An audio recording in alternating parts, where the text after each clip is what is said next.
வணக்கம். இன்றைய முக்கிய செய்திகள். 118 இடம் என்ற பெரும்பான்மை பலம் குறைவாக உள்ளதால் திட்டமிட்டபடி நாளை தவேக தலைவர் விஜய் அவர்கள் முதலமைச்சராக பதவியேற்பு விழா நடைபெறுமா என்பதில் தற்போது சந்தேகம் எழுந்துள்ளது.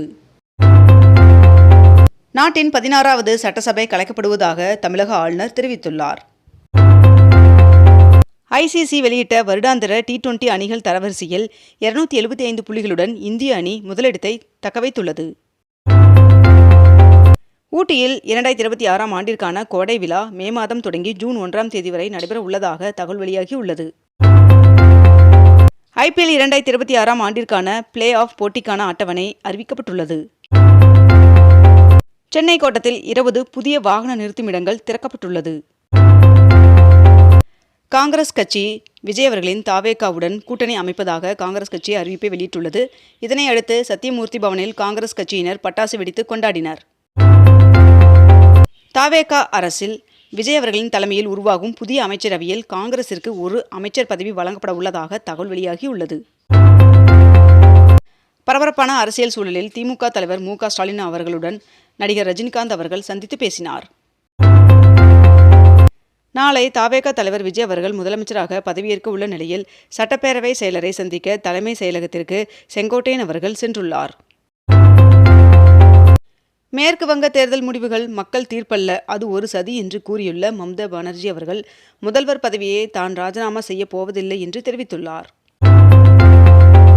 மு.க. ஸ்டாலின் அவர்களுடன் நேற்று இருந்தோம், இன்றும் இருக்கிறோம், நாளையும் இருப்போம் என்று இந்திய யூனியன் முஸ்லீம் லீக் தலைவர் காதர் அவர்கள் தெரிவித்துள்ளார்.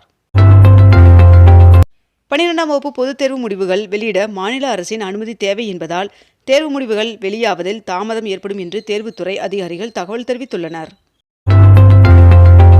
22 கேரட் ஆபண தங்கத்தின் விலை சவரனுக்கு 1840 ரூபாய் அதிகரித்து ஒரு சவரன் 1,12,400 ரூபாயாகவும் 1 கிராம் 14,050 ரூபாய்க்கும் விற்பனை செய்யப்பட்டு வருகிறது.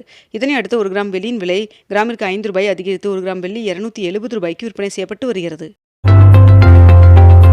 தவேக தலைவர் விஜய் அவர்கள் வருகின்ற மே 7ஆம் தேதி தமிழக முதல்வராக பதவியேற்க திட்டமிட்டுள்ளார் என்று தகவல் வெளியாகியுள்ளது.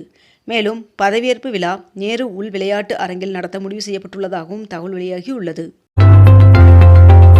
தமிழக வெற்றிக்கழக தலைவர் விஜய் அவர்கள் ஆட்சி அமைக்க அனைத்து கட்சிகளும் நிபந்தனையின்றி ஆதரவு அளிக்க வேண்டும் என்று தமிழக பாஜக அழைப்பு விடுத்துள்ளது என்று தகவல் வெளியாகியுள்ளது. தவேக தலைவர் விஜய் அவர்கள் திருச்சி கிழக்கு தொகுதியை ராஜினாமா செய்யும் பட்சத்தில் திமுக தலைவர் ஸ்டாலின் அவர்கள் போட்டியிட உள்ளதாக தகவல் வெளியாகியுள்ளது. மே மற்றும் ஜூன் மாதங்களில் இந்தியாவில் கடும் வெப்ப அலை வீசக்கூடும் என்று IMD எச்சரிக்கை விடுத்துள்ளது. தமிழகத்தில் இன்று நீலகிரி, கோவை மாவட்டத்தின் மலைப்பகுதிகள், தேனி, தென்காசி, திருநெல்வேலி மற்றும் கன்னியாகுமரி ஆகிய மாவட்டங்களில் ஒரு சில இடங்களில் கனமழை பெய்ய வாய்ப்புள்ளதாக வானிலை மையம் தகவல் தெரிவித்துள்ளது. தமிழ்நாட்டில் ஆட்சி அமைப்பது தொடர்பாக காங்கிரசிடம் ஆதரவு கோரினார் தவேக தலைவர் விஜய் அவர்கள் என்று KC வேணுகோபால் அவர்கள் தெரிவித்துள்ளார். தேர்தலில் வெற்றி பெற்றதற்கு வாழ்த்து தெரிவித்த பிரதமர் நரேந்திர மோடி அவர்கள் மற்றும் ராகுல் காந்தி அவர்களுக்கு தவேக தலைவர் விஜய் அவர்கள் நன்றி தெரிவித்துள்ளார். கோடை விடுமுறை மற்றும் வார இறுதி நாட்களை முன்னிட்டு சிறப்பு பேருந்துகள் இயக்கப்பட உள்ளதாக தெரிவிக்கப்பட்டுள்ளது. ஊட்டியில் மலர் கண்காட்சி நெருங்கிய நிலையில் ஊட்டி தாவரவியல் பூங்காவை தயார் செய்யும் பணிகள் தீவிரமாக நடைபெற்று வருகிறது. அசாமில் நடந்த தேர்தலில் வெற்றி பெற்றுள்ள பாஜக கட்சி 3வது முறையாக ஆட்சி அமைக்கிறது.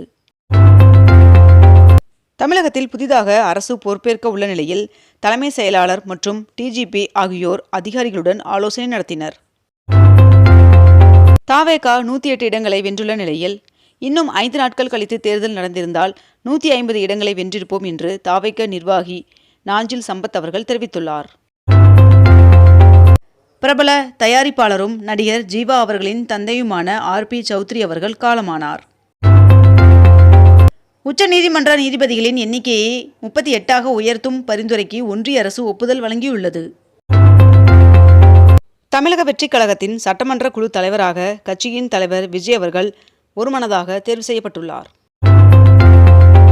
தேர்தலில் வெற்றி பெற்ற அனைவரும் சென்னைக்கு வர வேண்டும் என்று அதிமுக கட்சியின் பொதுச் செயலாளர் எடப்பாடி பழனிசாமி அவர்கள் அழைப்பு விடுத்துள்ளார். மதச்சார்பற்ற வெற்றி கூட்டணி சார்பாக போட்டியிட்டு வெற்றி பெற்ற அனைத்து வேட்பாளர்களுக்கும் தேசிய முற்போக்கு திராவிட கழகத்தின் சார்பாக மனமார்ந்த வாழ்த்துக்களை தெரிவித்துக் கொள்கிறேன் என்று பிரேமலதா விஜயகாந்த் அவர்கள் தெரிவித்துள்ளார். தம்பி விஜய் அவர்களின் தலைமையிலான தமிழக வெற்றிக் கழகத்தின் புதிய அரசிற்கு என்னுடைய மனமார்ந்த வாழ்த்துக்கள் என்று சீமான் அவர்கள் தெரிவித்துள்ளார். மேற்கு வங்க மாநில சட்டமன்ற தேர்தலில் பாஜக 207 இடங்களை வென்றுள்ளது. இந்நிலையில் மேற்கு வங்க முதல்வர் தேர்வுக்கான மத்திய பார்வையாளராக மத்திய உள்துறை அமைச்சர் அமித்ஷா அவர்கள் நியமிக்கப்பட்டுள்ளார். அசாம் முதல்வரை தேர்வு செய்யும் பாஜகவின் பார்வையாளராக JP நட்டா அவர்கள் நியமனம் செய்யப்பட்டுள்ளார். 108 தொகுதிகளில் வெற்றி பெற்று தனிப்பெரும் கட்சியாக உருவெடுத்துள்ள தமிழக வெற்றிக் கழகத்தின் தலைவர் விஜய் அவர்கள் ஆட்சி அமைக்க அழைப்பு விடுக்குமாறு ஆளுநருக்கு கடிதம் எழுதினார். தேர்தலில் திமுக தோல்வியடைந்த நிலையில் முதலமைச்சர் பதவியை MK ஸ்டாலின் அவர்கள் ராஜினாமா செய்தார். எரிசக்தி விநியோகத்தில் ஏற்பட்டுள்ள உலகளாவிய இடையூறுகளுக்கு மத்தியில் கடந்த ஏப்ரல் மாதத்தில் இந்தியாவில் LPG தேவை 16% சரிந்துள்ளதாக தகவல் வெளியாகியுள்ளது. தவேக தலைவர் விஜய் அவர்களுக்கு ஆந்திர முன்னாள் முதலமைச்சரும் OSR காங்கிரஸ் கட்சியின் தலைவருமான ஜெகன்மோகன் ரெட்டி அவர்கள் தனது வாழ்த்துக்களை தெரிவித்துள்ளார். தமிழக சட்டமன்ற தேர்தலில் தவேக வெற்றி பெற்றுள்ள நிலையில் அக்கட்சியின் தலைவரும் முதலமைச்சர் வேட்பாளருமான விஜய் அவர்கள் தான் போட்டியிட்ட பெரம்பூர் மற்றும் திருச்சி கிழக்கு ஆகிய 2 தொகுதிகளிலும் வெற்றி பெற்றுள்ளார்.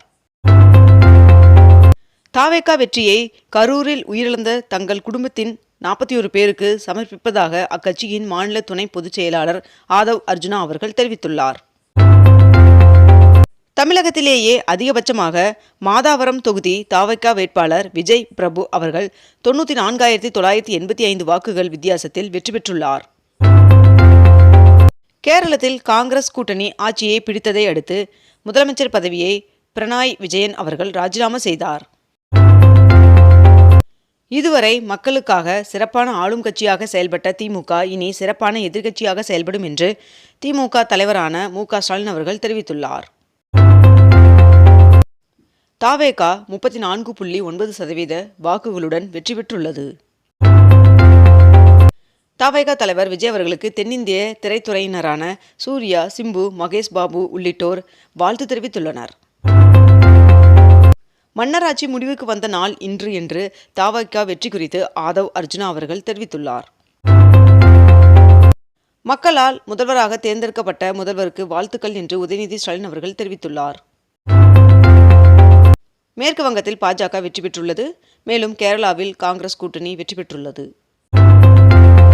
புதுச்சேரி தட்டாஞ்சாவடி தொகுதியில் புதுச்சேரி முதல்வர் ரங்கசாமி அவர்கள் 4,441 வாக்கு வித்தியாசத்தில் வெற்றி பெற்றுள்ளார்.